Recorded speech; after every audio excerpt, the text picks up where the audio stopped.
Dans l'histoire poignante de Marthe et Marie, racontée dans Luc 10.38 à 42, nous rencontrons un contraste puissant entre deux réponses à la présence de Jésus.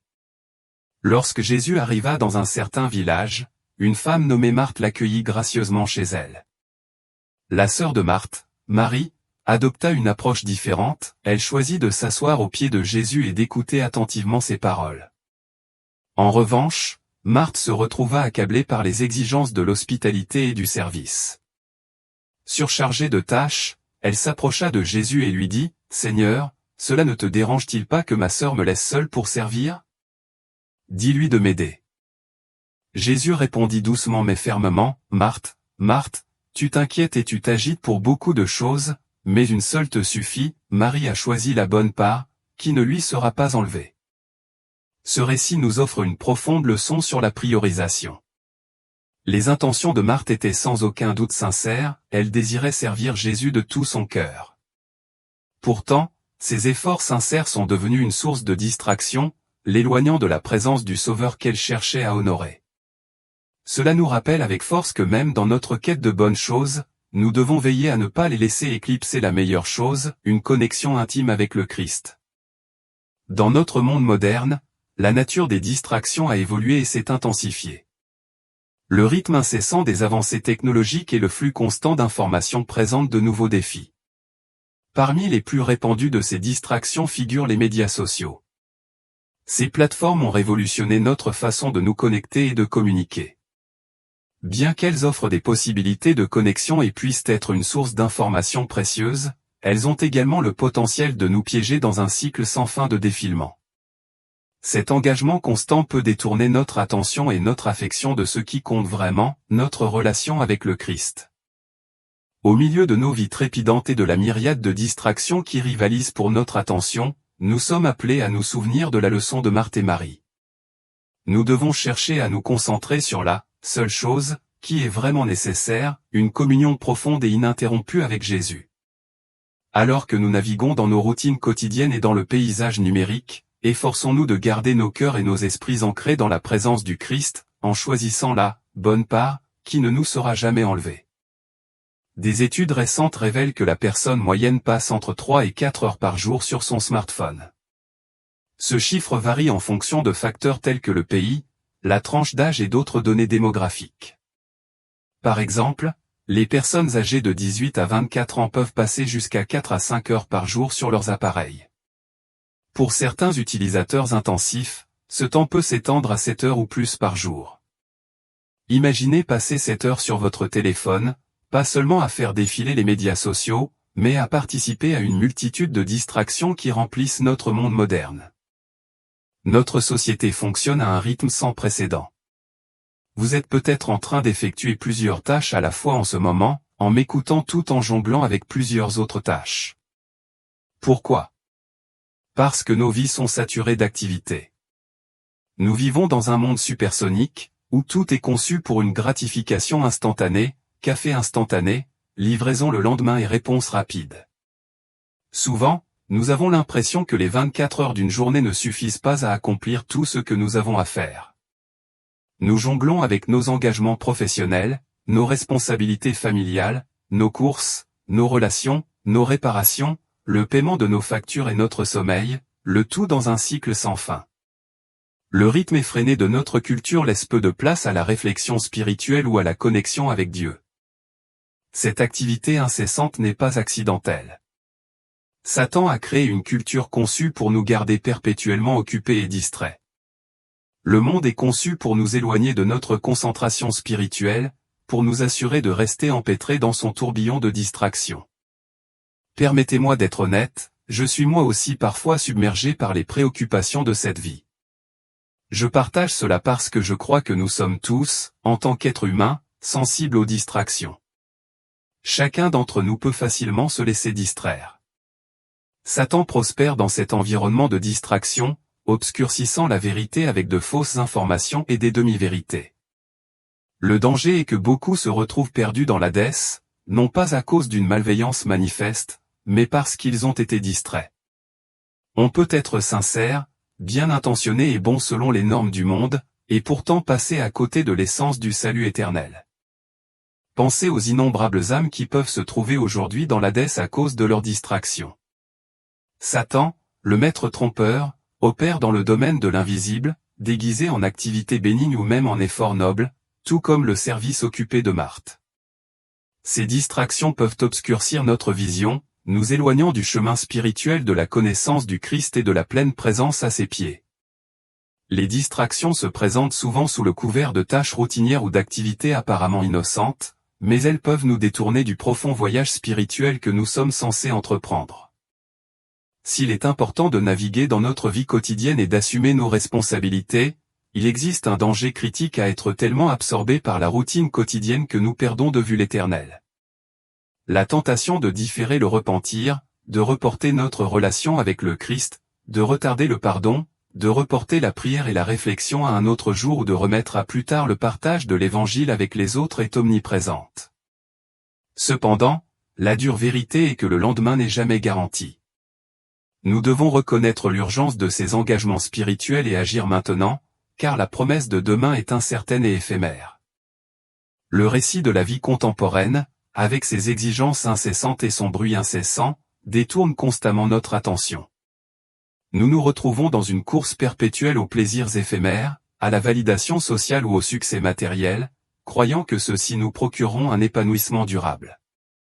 Pourtant, dans cette poursuite sans fin, nous négligeons souvent la véritable nourriture dont notre âme a besoin et négligeons le sens ultime de la vie, s'asseoir aux pieds de Jésus. Cet état de distraction perpétuelle n'est pas une simple coïncidence, mais s'aligne parfaitement sur les stratagèmes de l'adversaire. Si Satan parvient à maintenir les individus absorbés par les détails de la vie quotidienne, empêtrés dans le réseau de questions urgentes mais insignifiantes, et détachés de l'essence de s'asseoir aux pieds de Jésus-Christ, il réussit à les éloigner du chemin de la justice. Cette stratégie de diversion masque de véritables menaces sous des couches de préoccupations apparemment pressantes mais finalement sans conséquences. La vérité que Satan craint le plus est simple mais profonde, le plus grand risque ne réside pas dans l'échec dans nos tâches terrestres, mais dans le fait de négliger notre relation avec le Christ. En nous laissant absorber par les distractions de la vie, nous risquons de manquer l'appel à un but plus élevé, à l'amour et au salut éternel. En éclairant cette vérité, nous exposons le pouvoir de la distraction pour ce qu'elle est, rendant le chemin vers la vie éternelle plus clair et plus accessible. Considérez les paroles qui donnent à réfléchir de Matthieu 7, 21-23, « Ce ne sont pas tous ceux qui me disent, Seigneur, Seigneur, qui entreront dans le royaume des cieux, mais celui-là seul qui fait la volonté de mon Père qui est dans les cieux. Ce jour-là, plusieurs me diront, Seigneur, Seigneur, n'avons-nous pas prophétisé par ton nom? N'avons-nous pas chassé des démons par ton nom? N'avons-nous pas fait beaucoup de miracles par ton nom? Alors je leur dirai ouvertement, je ne vous ai jamais connu, retirez-vous de moi, vous qui commettez l'iniquité. » Ces versets nous rappellent que de simples expressions extérieures de foi ne suffisent pas. Il ne suffit pas d'accomplir des actes religieux ou de s'engager dans des actions apparemment justes, ce qui compte vraiment, c'est de faire la volonté du Père. Le danger réside dans le fait d'être tellement absorbé par le visible et l'urgent que nous passons à côté de la relation profonde et personnelle avec le Christ qui définit le véritable salut. Ne soyons pas de ceux à qui Jésus dit, malgré leurs actions extérieures, je ne vous ai jamais connu. Au lieu de cela, donnons la priorité à notre relation avec lui au-dessus de toutes les distractions, en veillant à ce que nos vies soient alignées sur sa volonté et que nos cœurs soient véritablement transformés. Imaginez la profonde consternation qui submergera ceux qui entendront Jésus dire, « Je ne vous ai jamais connu, retirez-vous de moi, vous qui commettez l'iniquité. » Le poids de telles paroles, prononcées par le Sauveur lui-même, dépasse l'entendement. Tournons-nous maintenant vers un autre passage de l'Écriture qui suscite une profonde émotion et une réflexion, Luc 12, 8-9. Jésus dit, « Je vous le dis, quiconque se déclarera pour moi devant les hommes, le Fils de l'homme se déclarera aussi pour lui devant les anges de Dieu. Mais quiconque me reniera devant les hommes sera renié devant les anges de Dieu. » Charles Spurgeon saisit avec éloquence l'essence de ce passage en déclarant, « Ce que Christ a été pour vous sur la terre, vous le serez pour Christ dans le ciel. » Permettez-moi de souligner cette vérité, tout ce que Jésus-Christ signifie pour vous maintenant, dans votre vie terrestre, c'est la manière dont il vous recevra au jour du jugement. S'il vous est cher et précieux, il vous considérera avec la même affection et la même valeur. Si vous le tenez en haute estime, il vous répondra de la même manière. Imaginez le moment où Jésus-Christ vous reconnaît devant Dieu le Père et toute l'armée céleste. La profondeur émotionnelle et l'impact spirituel de ce moment sont au-delà des mots, touchant le cœur même de votre être. Ce passage nous met au défi d'examiner où Jésus-Christ se situe sur notre liste de priorités. Est-il le premier et le plus important centre de nos vies, ou vient-il en dernier, une pensée après coup au milieu du chaos de l'existence quotidienne? Les paroles de Charles Spurgeon résonnent profondément, soulignant le lien profond entre notre traitement terrestre du Christ et sa reconnaissance de nous dans l'éternité. Cette vérité n'est pas simplement une déclaration, mais un reflet de notre relation éternelle avec lui.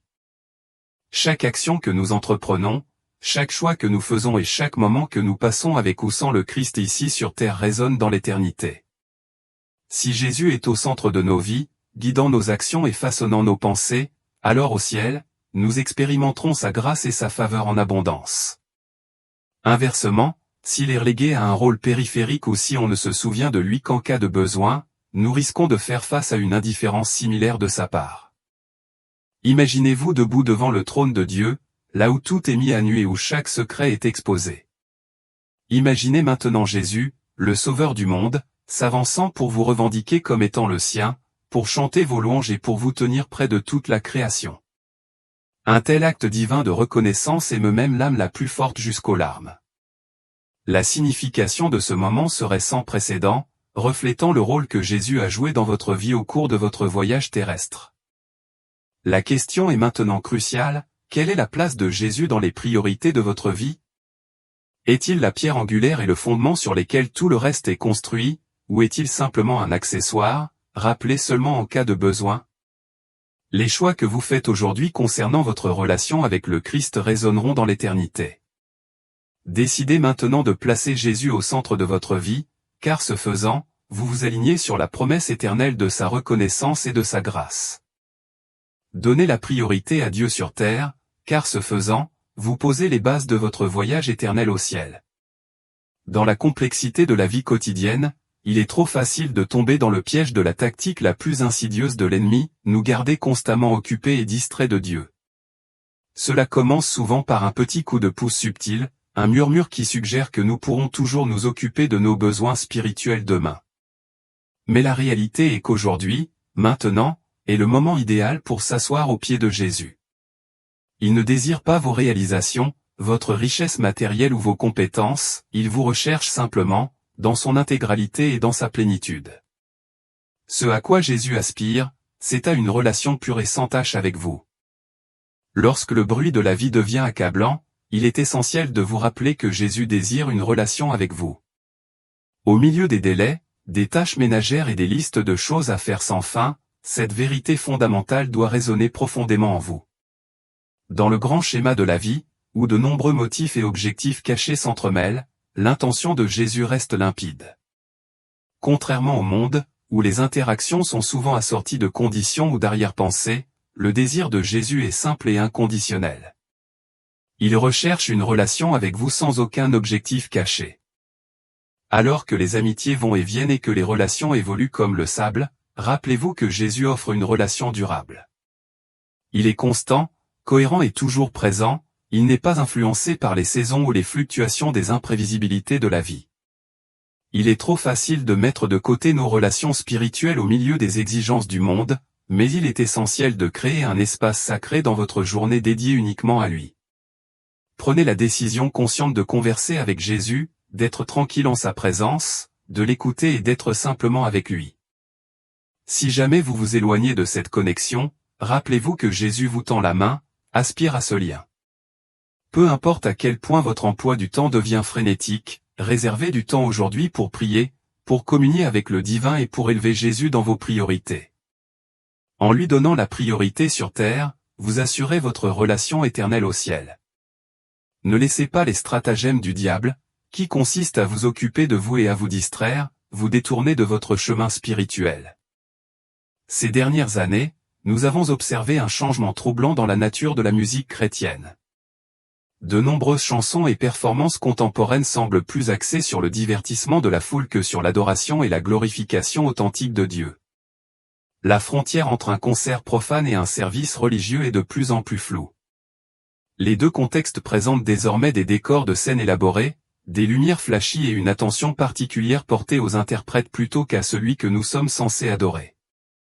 Cette tendance met en évidence un glissement inquiétant vers la chair et le divertissement, plutôt que vers l'exaltation de Dieu. Dans l'environnement actuel, la différence entre un concert d'église et un concert profane, comme celui d'un artiste comme Drake, est devenue presque indiscernable. Le véritable culte consiste à rediriger notre cœur et notre esprit vers Dieu, en nous concentrant entièrement sur lui plutôt que sur nous-mêmes. C'est un acte profond d'humilité, de révérence et de crainte envers notre Créateur. Le véritable culte transcende nos sentiments personnels ou notre valeur de divertissement, il est centré sur le fait de donner à Dieu la gloire qu'il mérite. Il implique de nous abandonner complètement à lui, de reconnaître sa grandeur et d'exprimer notre amour et notre dévotion. La musique axée sur la performance peut être trompeuse car elle crée une illusion d'adoration. Les émotions fortes, les mélodies accrocheuses et les performances dynamiques peuvent nous donner l'impression de nous engager dans quelque chose de profondément spirituel. Cependant, ces sentiments sont souvent superficiels et éphémères. Ils ne favorisent pas nécessairement une relation plus profonde avec Dieu ou ne contribuent pas à la croissance spirituelle. Au lieu de cela, ils répondent à notre désir de divertissement et de spectacle, détournant notre attention du véritable culte. Même la musique profane peut évoquer des émotions fortes, nous faire pleurer ou ressentir profondément. Cela met en évidence un changement inquiétant dans la musique de culte moderne, où les paroles des chansons sont souvent vagues et ambiguës. Certains artistes semblent plus soucieux de s'exalter eux-mêmes que de Dieu, recherchant la célébrité et la reconnaissance plutôt que de servir le divin. L'adoration ne devrait pas être centrée sur le chef de culte ou l'interprète, elle devrait être centrée uniquement sur Dieu. Tout dans la vie chrétienne est centré sur lui. La montée en puissance des pasteurs, chanteurs et artistes chrétiens célèbres est une tendance inquiétante. Tout ce que nous faisons devrait tourner autour de la glorification de Dieu, et non de l'élévation des personnalités individuelles. Malheureusement, la musique chrétienne moderne est de plus en plus influencée par les tendances musicales du monde. Plutôt que de donner un exemple distinctif, certains artistes chrétiens tentent d'imiter les styles et les thèmes profanes. Nous sommes appelés à être différents du monde, et non à refléter ses pratiques. Considérons également la tendance générale de la musique d'aujourd'hui. On observe un changement notable, la musique associée à des thèmes plus sombres et démoniaques devient de plus en plus courante. Dans le passé, on évitait de s'engager ou de promouvoir tout ce qui était lié à Satan, même par ceux qui ne croyaient pas. Aujourd'hui, cependant, les éléments associés à Satan deviennent normalisés dans la culture pop. Les gens se déguisent en diable, chantent des chansons à son sujet et incorporent de telles images dans des clips vidéo. Cette tendance soulève une question importante, les gens comprennent-ils vraiment la nature de Satan ? Sont-ils conscients de la nature profondément maléfique et insidieuse de Lucifer ? Il est crucial de se demander si la société saisit la gravité des ténèbres auxquelles elle s'engage. Reconnaître le danger et la malveillance de telles influences est essentiel pour maintenir l'intégrité spirituelle et protéger nos cœurs des empiètements subtils du mal. La musique de notre génération est un reflet vivant de la société dans laquelle nous vivons. Nous nous trouvons dans une culture où l'esprit de l'Antéchrist est à l'œuvre, influençant et façonnant activement les normes sociétales. C'est une société qui promeut la promiscuité et appelle ce qui est bon mal et ce qui est mauvais bien. Elle célèbre le péché et encourage un style de vie qui défie les enseignements de Jésus-Christ. Par conséquent, si la musique reflète les valeurs et les attitudes d'une culture, il n'est pas surprenant que la musique moderne reflète souvent ses sentiments antichristiques et anti-Dieu. La musique d'aujourd'hui promeut fréquemment des valeurs et des comportements qui sont directement opposés aux enseignements du Christ. Les paroles et les thèmes de nombreuses chansons populaires célèbrent le sexe occasionnel, la consommation de drogue, la violence et le matérialisme, envoyant un message clair, vivez l'instant présent, laissez libre cours à vos désirs et ignorez les conséquences morales. Cela contraste fortement avec l'appel biblique à la sainteté, à la maîtrise de soi et à une vie dans une perspective éternelle. La nature omniprésente de ce message souligne à quel point nous nous sommes éloignés des principes chrétiens. De plus, les éléments visuels de la musique, y compris les clips vidéo et les performances en direct, amplifient souvent ces messages négatifs. Les images présentées peuvent être suggestives, violentes, voire blasphématoires. Les artistes qui autrefois cherchaient à inspirer ou à élever cherchent désormais souvent à choquer et à provoquer. Ce changement reflète non seulement mais renforce également un éloignement culturel des valeurs bibliques. L'acceptation généralisée et même l'adoration de telles images mettent en évidence un changement culturel plus profond qui s'éloigne de Dieu et se dirige vers l'auto-indulgence et la rébellion. L'influence de cette musique est à la fois vaste et insidieuse, affectant des personnes de tous âges. Ce ne sont pas seulement les paroles explicites ou les visuels provocateurs qui sont préoccupants, ce sont les messages sous-jacents qui façonnent subtilement nos attitudes et nos croyances. Lorsque nous consommons constamment des médias qui glorifient le péché et se moquent de la justice, nous risquons d'intérioriser ces valeurs. Au fil du temps, la distinction entre ce qui est sacré et ce qui est mauvais s'estompe, et notre sensibilité au péché peut diminuer. Cette érosion progressive de la clarté morale constitue une menace importante pour notre bien-être spirituel, d'où l'importance d'être vigilant quant aux médias que nous consommons et de rester ancrés dans la vérité biblique. Les gens se transforment sous nos yeux, et il existe une force profonde, souvent surnaturelle, à l'œuvre derrière la musique qui ne peut être ignorée. La musique est un puissant moyen par lequel les gens adorent et louent Dieu, et de même, dans l'occulte, elle est utilisée pour canaliser les esprits par le biais de chants et de mélodies. Cette influence surnaturelle de la musique est évidente dans l'Ancien et le Nouveau Testament, où de nombreuses références soulignent son pouvoir latent. La Bible illustre à plusieurs reprises comment la musique peut invoquer l'Esprit du Seigneur et révéler sa présence manifeste. Nous sous-estimons souvent l'impact de la musique. Son influence est profonde et s'intègre dans la trame même de nos vies.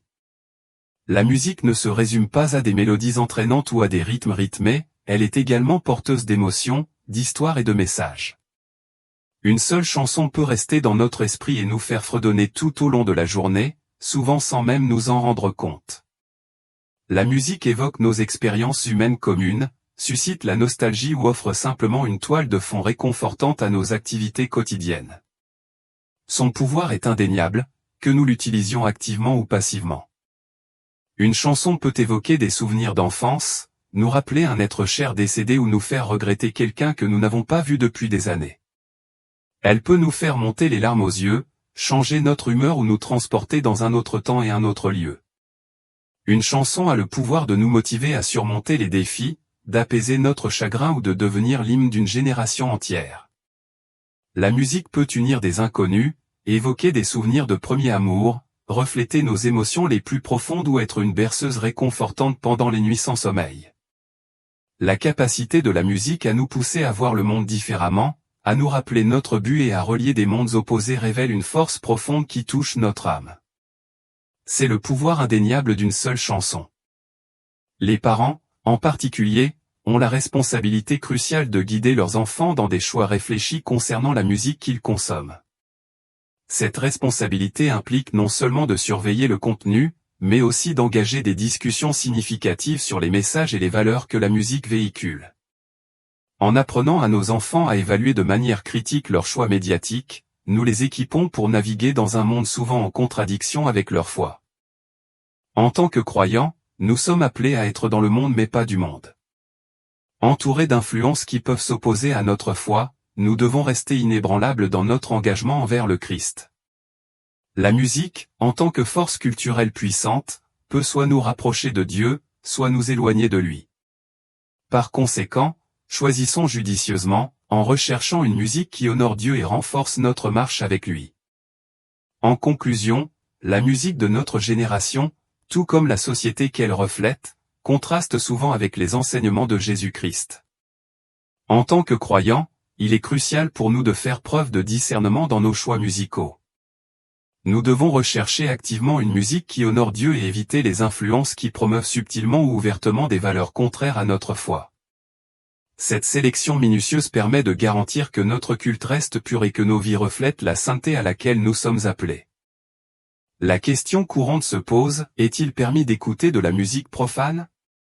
Pour y répondre, réfléchissons à 3 questions essentielles. Premièrement, la musique vous rapproche-t-elle de Dieu?